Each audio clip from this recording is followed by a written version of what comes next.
ada orang menyakitimu, jangan berduka. Kalau ada tetangga, sahabat, kawan baik meninggalkanmu, jangan berduka lara, karena sesungguhnya di balik itu semua, fa inna ma'al usri yusra, inna ma'al usri yusra. Idza daqat 'alaika dunya faqul ya Allah. Kalau terasa sempit dunia, mengadulah kepada Allah. Idza sa'alta fas'alillah, kalau minta-mintalah kepada Allah. Wa idza sta'anta fasta'in billah, kalau minta tolonglah kepada Allah. Alhamdulillah, wassalatu wassalamu ala rasulillah sayyidina wa maulana Muhammad ibni Abdillah wa ala alihi wa sahbihi wa man tabi'ahu wa mawala. Asyhadu an la ilaha illallah wahdahu la syarika lah wa asyhadu anna sayyidana Muhammadan abduhu wa rasuluhu la nabiyya ba'dah. Allahumma salli ala sayyidina Muhammadin nabiyil ummi wa ala alihi wa sahbihi wa barik wa sallim. Qala Allah ta'ala fil Qur'anil azim wa huwa asdaqul qailin. A'udzu billahi minasy syaithanir rajim. Ya ayyuhalladzina amanu taqullaha haqqa tuqatih wa la tamutunna illa wa antum muslimun.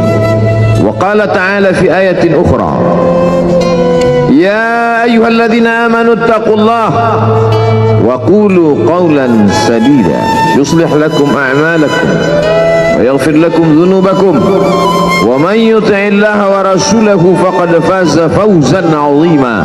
Ibadallah, usikum wa nafsi bi taqwallahi wa ta'atihi faqad fazal muttaqun. Hadirin jamaah Jumat yang dimuliakan Allah Subhanahu wa taala. Semua orang senang melihatnya karena dia bersih, karena dia rupawan, karena dia sopan dan santun, karena ayahnya meninggal dan ibunya juga sudah lama meninggalkannya. Orang kasihan melihatnya. Maka karena kesenangan hati mereka, mereka sendiri yang memberikan gelar untuknya yang belum pernah mereka berikan kepada orang sebelum dia. Gelar itu bernama Al-Amin, orang yang layak menerima amanah. Amin diambil dari 3 huruf, alif, mim, nun. Dari kata alif, mim, nun muncullah kata amanah. Orang yang mampu menerima amanah disebut Al-Amin. Kita mengatakannya jujur. Lawan daripada amanah adalah khianah, al-khain, pengkhianat. Dia tidak berkhianat. Dia adalah seorang yang mampu mengemban amanah dan terpercaya, maka semua orang percaya kepada dia. Dari alif, mim, nun juga akar yang sama dengan iman, akar kata yang sama dengan iman, maka iman berarti percaya. Dia adalah orang yang dipercaya karena memang dia mampu mengemban amanah. Kapan kebencian itu datang? Kebencian itu datang ketika dia naik ke atas bukit Sofa dan dia berkata kepada semua penduduk Makkah, seandainya aku katakan di balik bukit Jabal Abi Qubais yang besar, gagah, perkasa, tinggi, menjulang ini ada pasukan musuh yang akan menyerang kita, apakah kalian percaya? Semua mereka berkata, shadaqnaka, kami percaya karena memang kami menggelar engkau orang yang dapat dipercaya. Seandainya aku katakan bahwa ada pasukan musuh yang akan meluluh lantakkan, menghantam, membunuh kita, apakah kalian percaya? Mereka menjawab, shadaqnaka, kami percaya. Seandainya aku katakan bahwa aku menerima wahyu dari Allah dan aku diperintahkan Allah untuk mengabarkan kepada kalian yang baik-baik akan masuk surga, yang jahat-jahat akan masuk neraka, percayakah kalian? Disitulah perlawanan datang, bukan dari orang lain, bukan dari musuh, bukan dari lawan. Perlawanan itu datang dari saudara kandung, dari ayah kandung yang masih ada hubungan darah. tabban laka ya Muhammad alihadza jama'tana, celakalah engkau Muhammad, apakah hanya untuk ini saja kau kumpulkan kami hari ini? Allah membelanya, langsung Allah membelanya. Dia tidak membela dirinya, tapi Allah mengatakan tabbat yada abi lahabi wa tabba ma aghna anhu maluhu, hartanya tak ada berguna, wa ma kasab, hasil usahanya tak mendatangkan manfaat, wa imra'atuhu hammalatal hatab, istrinya menjadi pembawa kayu bakar, simbol dari adu domba, kata-kata yang membuat menyakitkan hati yang dibawa oleh Ummu Jamil istri Abu Lahab untuk menyiksa, menjelekkan, membuli, menebarkan berita untuk membunuh karakter Sayyidina wa Maulana Muhammad sallallahu alaihi wasallam.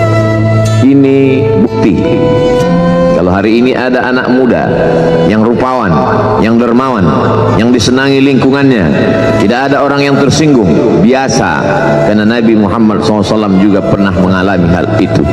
Tapi begitu kau katakan, aku tadi malam bermimpi bahwa aku mesti hijrah, meninggalkan komunitas peminum khamar, meninggalkan geng kita yang selama ini bicara tentang yang haram, maka disitulah mereka akan berkata, apakah hanya untuk ini saja kita berteman selama ini?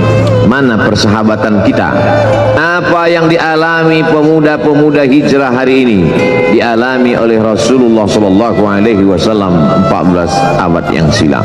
Ketika kau berhasil bisnis, orang senang. Ketika kau berhasil membina rumah tangga, tidak ada orang yang tersakiti. Ketika anakmu lucu-lucu dan kau berada di tengah mereka, tidak terusik kepentingan mereka, tidak terganggu ekonomi mereka, engkau adalah sahabat, engkau adalah teman setia. Tetapi ketika kau tidak ikut kemauan manusia, disitulah engkau sedang melantik dirimu sendiri menjadi musuh. Maka Allah kuatkan hatimu, wa in tuti aktsara man fil ardi, kalau kau ikut kebanyakan orang di atas muka bumi, yudilluka an sabilillah, mereka hanya akan menyesatkan engkau dari jalan Allah subhanahu wa ta'ala. Tapi api itu tidak pernah padam. Kalau dia padam, maka berakhirlah dakwah Islam. Dia terus bergelora, dia terus menyala, dia terus membakar kemunafikan, membakar kemusyrikan, sampai akhirnya embargo pun tiba. Jangan ada yang mau bergabung dengan kelompok Muhammad sallallahu alaihi wasallam. Jangan ada yang mau berkirim makanan, jangan ada yang mau berdagang, jangan ada yang mau menjalin transaksi. Mereka ingin membunuh secara perlahan-lahan. Jangan beli produknya, jangan duduk bersamanya, jangan berteman dengan dia. Kenapa kamu mau berfoto dengan dia? Kenapa kamu mau bergambar dengan dia? Kenapa kamu masih mau mendengar ceramah dia? Adakah orang yang mengalami hal itu hari ini? Adakah ketakutan-ketakutan dari hamba Allah yang mengatakan Allahu Akbar, Allah Maha Besar, tapi takut ditinggalkan kawan, cemas ditinggalkan sahabat? Maka itu pernah terjadi pada kelompok Sayyidina wa Maulana Muhammad sallallahu alaihi wasallam. Kalau pembunuhan karakter tidak berhasil, maka ada yang lebih dahsyat daripada itu. Mereka tawarkan dunia beserta isinya. Wallahi, demi Allah wahai paman, demi Allah wahai Abu Talib, law wada'u syamsa fi yamini wal qamara fi yasari, andai mereka letakkan matahari di tangan kananku, bulan di tangan kiriku, ala atruka hadzal amr, supaya aku tinggalkan dakwah ini, aku tidak akan meninggalkannya. Bujuk rayu mulai tiba. Itu terjadi pada diri Nabi Muhammad sallallahu alaihi wasallam. Kalau kau tidak mempan dimusuhi, kalau kau tidak mempan dirangkul, kau akan dipukul. Kalau kau tidak mempan dipukul, kau akan dirangkul. Berbagai macam cara, dari mulai yang paling keras sampai yang paling lembut, dari mulai yang paling lembut sampai yang paling keras, sampai akhirnya tempat bergantung itu hilang, lenyap, musnah. Ada dua tempat bergantung: saudara kandung ayah Abu Talib. Mereka tidak mengusiknya karena dia keponakan Abu Talib. Abu Talib anak Abdul Muttalib, Abdul Muttalib anak Hashim, Hashim anak Abdi Manaf, Abdi Manaf anak Qusay, Qusaylah pendiri Darun Nadwah. Mereka keturunan darah mulia dari Adnan. Adnan menerima tetesan darah dari Ismail. Ismail anak kandung Ibrahim alaihissalam. Jangan ganggu dia karena dia keponakan Abu Talib. Masih ada backing, tapi Allah ingin agar hati itu tidak bergantung kepada manusia. Dia buat Abu Talib meninggal dunia, masih ada lagi tempat bergantung. Dia yang dulu ketika kedinginan datang, dia yang menyelimuti. Yang dulu ketika ketakutan datang, dia yang menenangkan. Dia datang menemui Waraqah ibnu Naufal. Waraqah berkata, Namus, malaikat yang pernah datang kepada Ibrahim, yang pernah datang kepada Musa, yang pernah datang kepada Isa, sekarang dia datang kepada suamimu. Katakanlah, jangan takut, jangan cemas. Kalau nanti sampai masanya dia akan diusir dari kampung halamannya, aku orang pertama yang akan membelanya. Karena begitu yang kutemukan dalam kitab-kitab suci yang kubaca, kata Waraqah bin Naufal. Hari itu juga tempat bergantung itu patah. Khadijah menghadap Allah subhanahu wa ta'ala. Tak lagi ada makhluk tempat bergantung, tak ada lagi ranting tempat berhinggap, tak ada lagi batang kayu tempat berpegang. Allah ingin agar engkau berserah hanya kepada Dia saja. Tidak ada makhluk. Bersandar kepada makhluk akan kecewa, bersandar pada kayu yang rindang akan tumbang, bersandar kepada benda akan binasa, bersandar kepada sahabat akan berubah menjadi musuh. Bersandarlah kepada Dia, Hayyun Maha Hidup, la yamut, Dia tak pernah mati. Bersandarlah kepada Dia, Al-Aziz yang Maha Perkasa, Al-Jabbar yang Maha Berkuasa. Itu yang diinginkan Allah dari sosok Sayyidina wa Maulana Muhammad sallallahu alaihi wasallam. Dia pergi, sengaja dia pergi berjalan kaki, karena kalau dia pergi menunggang unta, mereka sudah mengintai. Dia pasti lari, dia akan pergi ke tempat yang jauh. Sengaja dia pergi berjalan kaki. Lalu kemudian dia pun sampai ke suatu tempat. Dia berharap mereka adalah orang-orang yang lembut akan yang menerimanya, tapi dia tidak diterima dengan tala'al badru alaina. Dia tidak diterima sebagai ahlan wasahlan. Ahlan, keluarga, kau datang kami sambut sebagai keluarga. Sahlan, mudah, kau datang urusanmu mudah. Ahlan wasahlan. Tapi dia tidak dianggap sebagai keluarga, dia tidak dianggap sebagai sahlan, dia dianggap sebagai musuh. Dia dilempar dengan batu, dia dilempar dengan kayu, dia dilempar dengan tulang onta. Apa yang dia lakukan? Dia bersembunyi di balik bukit. Dia angkat kedua tangannya, ilaika ashku dha'fa quwwati, kepada engkau saja aku mengadukan kelemahanku, wa qillata hilati, ketidakberdayaanku, wa hawani bainan nas, aku hina di tengah mereka. Kalau dulu aku ada tempat bergantung, ada tempat bersandar, ada tempat mengadu, hari ini hanya engkau saja ya. Datanglah malakul jibal, malaikat penjaga segala bukit di atas dunia. Kau tunjuk mana bukit yang paling besar ya Muhammad, akan kutimpakan kepada mereka. Hati yang luka biasanya akan marah, akan kecewa, tapi itu tidak terjadi pada Nabi Muhammad sallallahu alaihi wasallam. Apa yang dia katakan? Asallah an yukhrij min aslabihim man ya'budullaha wa la yusyrika bihi syai'a. Ya Allah, keluarkan dari tulang sulbi mereka, keluarkan anak cucu mereka yang akan menyembah engkau. Tidak ada satupun yang akan mempersekutukan engkau di atas muka bumi ini. Doanya dikabulkan, hatinya susah, pikirannya kacau, tapi lidahnya tidak berkata-kata kasar. Dia doakan agar anak cucu mereka menyembah Allah. 100% penduduk Taif hari ini bersyahadat asyhadu an la ilaha illallah wa asyhadu anna Muhammadan Rasulullah. Doa orang yang teraniaya, doa orang yang terzolimi. Dia berhenti di sebuah kebun. ada seorang yang bukan terpandang membawakan beberapa ranting anggur sebagai pelipur lara, penghilang haus, pelepas dahaganya. Ketika anggur itu akan masuk ke mulutnya, dia berkata Bismillahirrahmanirrahim, atas nama Allah. Maka hamba sahaya miskin, susah, melarat, perantau yang tak punya apa-apa itu heran, apa yang kau ucapkan? Bismillah, kau sebut nama Allah ya. Tidak ada satupun orang di kampung ini kalau makan menyebut nama Allah. Siapa engkau? Aku Nabi yang diutus Allah Subhanahu wa ta'ala. Berarti engkau sama dengan orang yang dulu pernah berada di kampungku.